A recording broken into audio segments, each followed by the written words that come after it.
আজকে হাবিবুরদের এলাকায় আসছি। ফ্রান্সের বালদা আর্জেন্টাইন যে এলাকাটা আছে ওই এলাকায়, মানে এটা হচ্ছে ওই ফ্রান্সের প্যারিসের একটু সাইডে আর কি। ওই এলাকায় আসছি, ওদের বাসার পাশে একটা জঙ্গল আছে, তো ওই জঙ্গলের এইদিকে হাঁটতে হাঁটতে ঘুরতে বেরোইলাম। তো ওইখানে আসার পরে এখানে যেমন দেখতে পাইতেছি যে আপনার বুনো জংলি যে আপেল আছে, ওই আপেলগুলা গাছের মধ্যে পর্যাপ্ত পরিমাণে ধরে আছে। ঠিক আছে, এই যে অনেক আপেল ধরছে এবং এগুলা সমস্তটাই হচ্ছে বুনো আপেল। তার পাশেই ওই যে ওইখানে আবার উপরে ওই গাছটায় দেখা যাইতেছে, ক্যামেরা ঠিক বোঝা যাচ্ছে কিনা মনে হয় না, বোঝা যাইতেছে ওইখানে চেরি ফল, অনেক প্রচণ্ড পরিমাণে চেরি ধরা আছে। তো পাখিদের খাবারের জন্য একদম উৎকৃষ্ট এবং খুব সুন্দর একটা পরিবেশ।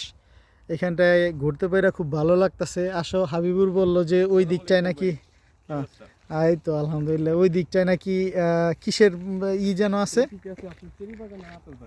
চেরি বাগান। তো চেরি বাগানের ওই দিকটা এখন যেমন ওই যে ওই দিকে দেখা যাইতেছে বুনো কিছু ফুল ফুইটা আছে ভিতরে, লাল লাল বুনো ফুল। ওই পাশটায় দূরে দেখা যাইতেছে একটা পাহাড়, পাহাড়ের মাথাটা দেখা যাইতেছে। আমরা জঙ্গলে একটু ভিতরে থাকার কারণে পুরোপুরিভাবে ক্যামেরায় আসতেছে না। ওই দূরে ওইটা হচ্ছে একটা পাহাড়।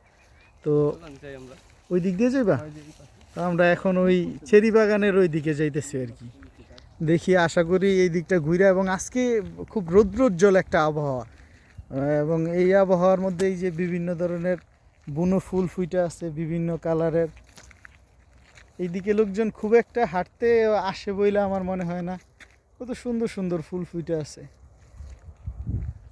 তো আমার এই দিক দিয়ে ঘুরতে বাইরে তো খুবই ভালো লাগতেছে। এবং দেখি সামনে চেরি গাছগুলা বা আরও কি কি গাছ আছে, কি কি দেখতে পাই আপনাদের সবার সাথে শেয়ার করব। এখন যাই ওই দিকে।